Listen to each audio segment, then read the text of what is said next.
First and foremost, I want to give all praises, honor, and glory to Yahweh, Bahasham, Yahweh Shai, Bahasham, Rakha Kudash. Double honors to the elders and the apostles of Great Millstone, and peace and blessings to the elect.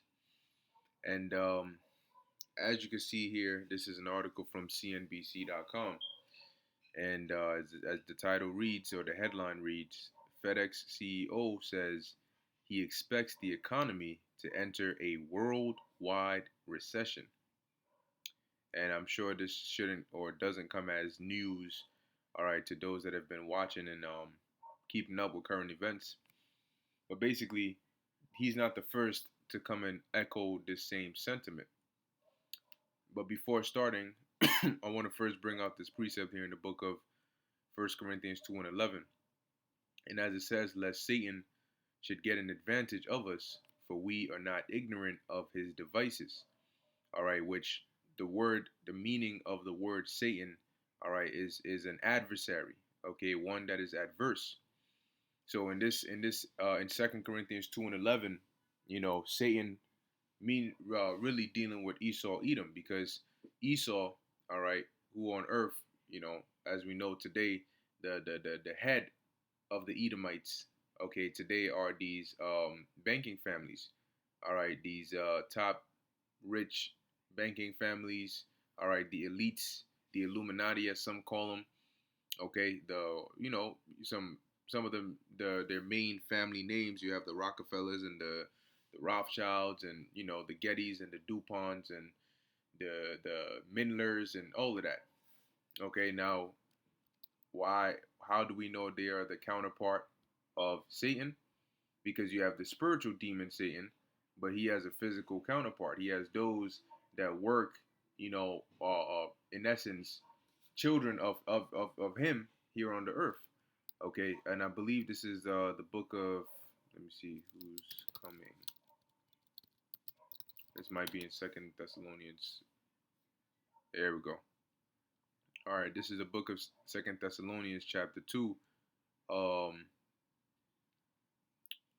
verse 6. Yeah, I'm just gonna get to the point.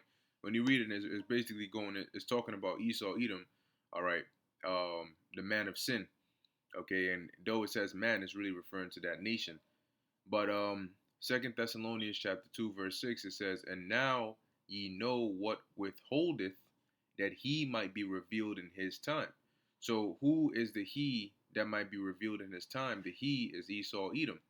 All right, because a part of there's actually a book called "Who is Esau, Edom," and there's a part of the mystery, okay, of these times was that for a period of time, people did not know, all right, on a wide scale, it wasn't widely known who the biblical Edomites were on today, okay, but now it's been revealed, okay, who they are today, as they go by the terms of the so-called, Caucasians and so on and so forth, okay, but not everybody that looks like a Caucasian or a so-called white person, so-called because their skin is not really white, but not every Edomite or every Caucasian looking person is an Edomite, because you have Israelites that look Caucasian, you have other nations that look Caucasian. All right, so ultimately it's not even really about skin color, but it's an indicator, right? So it says here that he might be revealed in his time. So Esau Edom is being revealed not only in the sense of who he is, all right, meaning who they're known as today, but also what are their true intents, their character, all everything. Verse 7, it says, "For the for the mystery of iniquity doth already work, which at that time was the Roman Empire." Okay, because at that time that was Esau in power during the time of the Apostle Paul.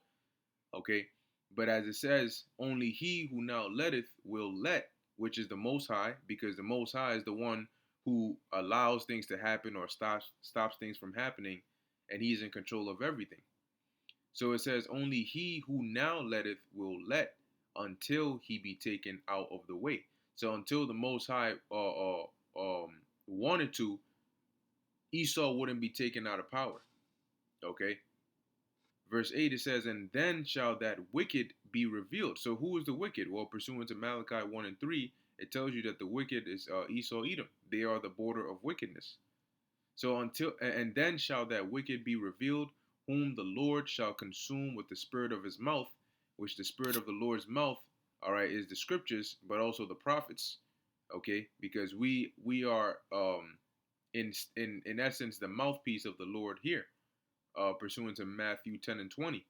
It is not ye that speak, but the spirit of your Father which speaketh in you, which means what? We are in essence like a microphone or like a mouthpiece. It says, and shall destroy with the brightness of his coming, which is when the Lord returns. Verse 9, here's the main point. Even him, Esau, whose coming is after the working of Satan, with all power and signs and lying wonders. Now, this is why it's important to look into the root words and the meaning of words. Now, when you look into the word working, right, whose coming is after the working of Satan. When you look into the word working in the Greek, it's energia, which says here working efficiency. It says in the New Testament, used only of superhuman power, whether of God or of the devil. But when you come down, it shows you as energy, okay? Meaning, in essence, the spirit, all right, or the power of Satan.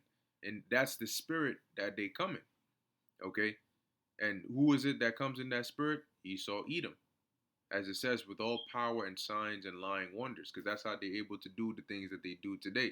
Is really through enchantments that they put on everything, on the TV, on the food you eat.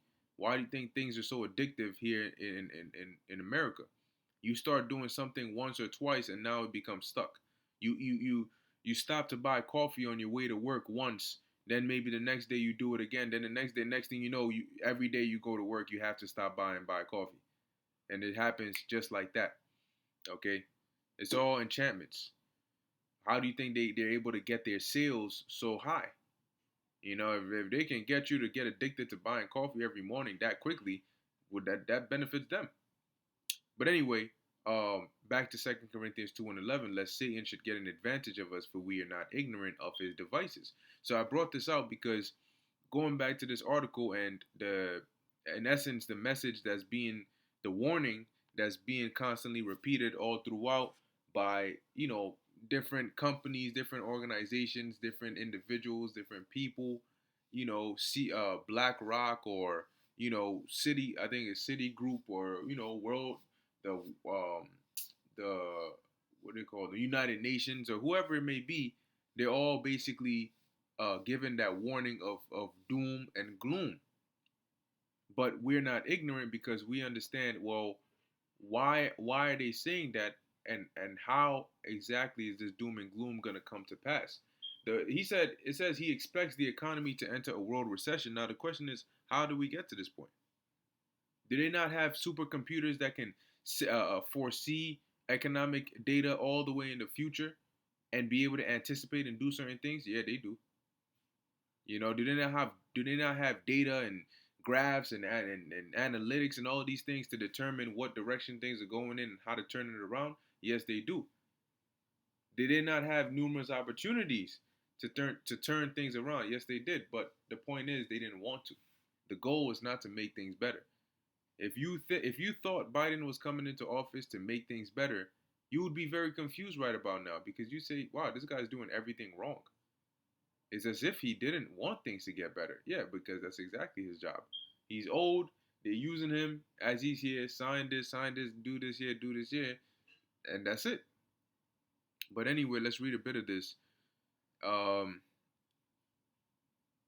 It says here, FedEx, and this is on a major level, right? Because this is a global scale, global economy, and it shouldn't surprise you because the solution that they want to implement, which is the MOTB, right? The IOTB and the MOTB, which when you read in the book of Revelation, the 13th chapter, you'll see IOTB, which is an acronym for Image of the Beast, and MOTB, which is an acronym for MARK. I had to spell it out, of the beast.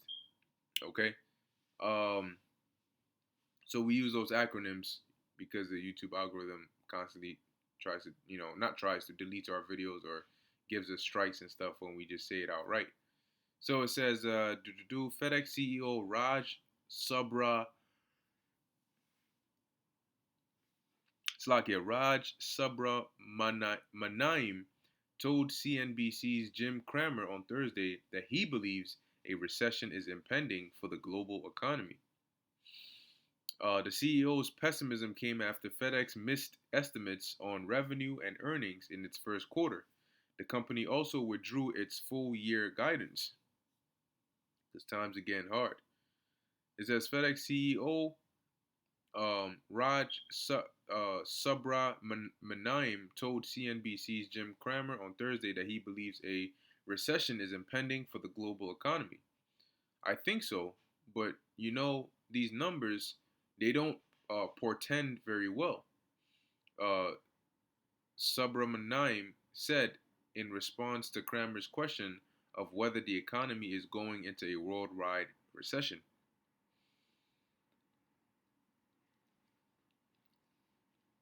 The CEO's pessimism came after FedEx missed estimates on revenue and earnings in its first quarter. The company also withdrew its full year guidance. Shares of FedEx fell 15% and extended trading on Thursday. Now, one thing you would think is, if times are getting tougher, right? And that means you already have an increase in crime. Things are already dangerous as it is. But as things get, times get tougher, things get more difficult, people become more desperate. And when people become more desperate, they're more inclined to do whatever they have to do to get what they need, even if it's illegal. So in a situation like that, then ask yourself, why is Illinois now saying they want to do away with a cash bail system, which in essence says we're not going to hold you in jail, if you can't afford bail. So we're just going to release you until your court date, knowing that in essence you're getting ready to see a high wave of pretty much illegal activity, and that's likely why you have a lot of these criminals are getting more and more intelligent in ways that they do their criminal activities. So you got to be even more careful nowadays. All right, whether it's trafficking, or scamming, whatever it is, they're getting very, very conniving and devious. But that ask yourself that. So it says, I am very disappointed in the result that we just announced here, and the headline really is the macro situation that we're facing. We'll call him Raj. Raj said in an interview on Mad Monday. The chief executive, who assumed the position earlier this year, said that weakening global shipment volumes drove FedEx's disappointing results, while the company anticipated demand to increase after factories shuttered in China due to the C-19 opened back up. It actually fell, he said. It says here, week over week over week that came down, Raj said. The chief executive also said that the loss in volume is wide-reaching, and that the company has seen weekly declines since around its investor day in June. That's not good at all. It says we're seeing that volume declining in every segment around the world. And so we've just started our second quarter, he said. The weekly numbers are not looking so good, so we just assume at this point that the economic conditions are not really good. We are a reflection of everybody else's business, especially the high value economy in the world, he later added. So, there you have it. Okay, there you have it. And this, if this is a global recession or a worldwide recession on top of all these other problems that are going on, it's definitely not going to be a easy time for the world. You know, it's not going to be an easy time for the world, especially given the fact that you keep hearing it and you keep hearing it and you keep hearing it.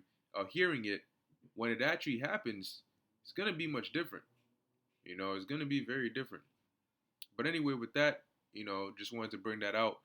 As the scriptures say, watch as well as pray. So that's our job, to stay on watch and keep looking at the signs and measuring the times diligently and keeping our eyes and our minds open, our ears open, our eyes open, our minds open, all right, and staying alert because we're in the time of major prophecies being fulfilled.